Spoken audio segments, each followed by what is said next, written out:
గాంధీ కుటుంబానికి 1000 కోట్లు ఇస్తానంటున్నావు, అది నీ అయ్య సొత్తా, నీ అబ్బ సొత్తా అంటూ తెలంగాణ ముఖ్యమంత్రి రేవంత్ రెడ్డిపై బీఆర్ఎస్ వర్కింగ్ ప్రెసిడెంట్ కేటీఆర్ తీవ్ర విమర్శలు గుప్పించారు. రేవంత్ రెడ్డి వద్ద 1000 కోట్లు ఉంటే ఎక్కడి నుంచి వచ్చాయో చెప్పాలని ప్రశ్నించారు. కేసీఆర్ హయాంలో డిసెంబర్లో రైతు బంధు వచ్చేదని, ఇప్పుడు మార్చి వచ్చినా రైతులకు అందడం లేదన్నారు. రైతులకు యూరియా పంట కొనుగోలులో ప్రభుత్వం విఫలమైందని కేటీఆర్ ఆరోపించారు.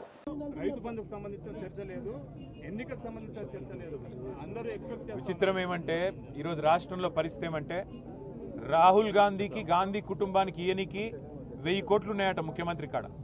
దోసుకున్న పైసలు 2 ఏళ్లలో మరి ఢిల్లీకి చెత్తందుకే 1000 కోట్లు ఉన్నాయంటే ఈయన ఎన్ని వేల కోట్లు మింగిండో రాష్ట్ర ప్రజలు ఆలోచించాలి. వేల కోట్లు మింగడానికేమో రేవంత్ రెడ్డికి 2 ఏళ్లలో చాలా టైం దొరికింది. దోపిడీ బ్రహ్మాండంగా చేస్తూ ఉన్నారు. కానీ రైతులకి డిసెంబర్లో పడేది రైతు బంధు కేసీఆర్ ఉంటే ఇవాళ మార్చి దగ్గర పడ్డది. మార్చికి కూడా ఇంతవరకు రైతు బంధు ఇచ్చే ముఖం లేదు రేవంత్ రెడ్డికి. రైతు బంధు ఇచ్చే తెలివి లేదు, అట్లాగే యూరియా బస్తా ఇచ్చే తెలివి లేదు, కనీసం సోయా కొనుగోలు చేసే తెలివి లేదు, పత్తి కొనుగోలు చేసే తెలివి లేదు. మరి ఇట్లాంటి సన్నాసిని ముఖ్యమంత్రి చేసినందుకు ఈ అవస్థలు రైతన్నలకు కూడా ఇంకో కొంతకాలం తప్పదు. కానీ ఒకటి మాత్రం పక్కా, గాంధీ కుటుంబానికి ఇచ్చే 1000 కోట్లు నీ అయ్యసొమ్మ నీ అబ్బసొమ్మ ఏడికెళ్ళి తెచ్చినావో రేవంత్ రెడ్డి రాష్ట్ర ప్రజానికానికి సమాధానం చెప్పాలి.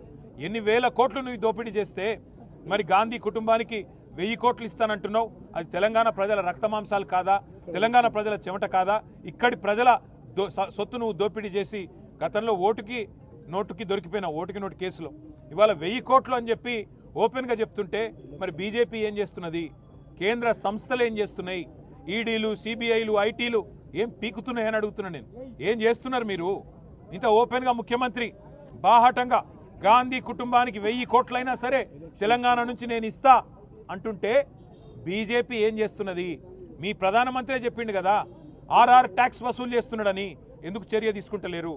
ఎందుకు రేవంత్ రెడ్డిని, ఎందుకు కాంగ్రెస్ ప్రభుత్వ అవినీతిని బీజేపీ ఒక రక్షణ కవచంలాగా కాపాడుతున్నదో సమాధానం చెప్పాలని చెప్పి కూడా మేము డిమాండ్ చేస్తా ఉన్నాం. Thank you.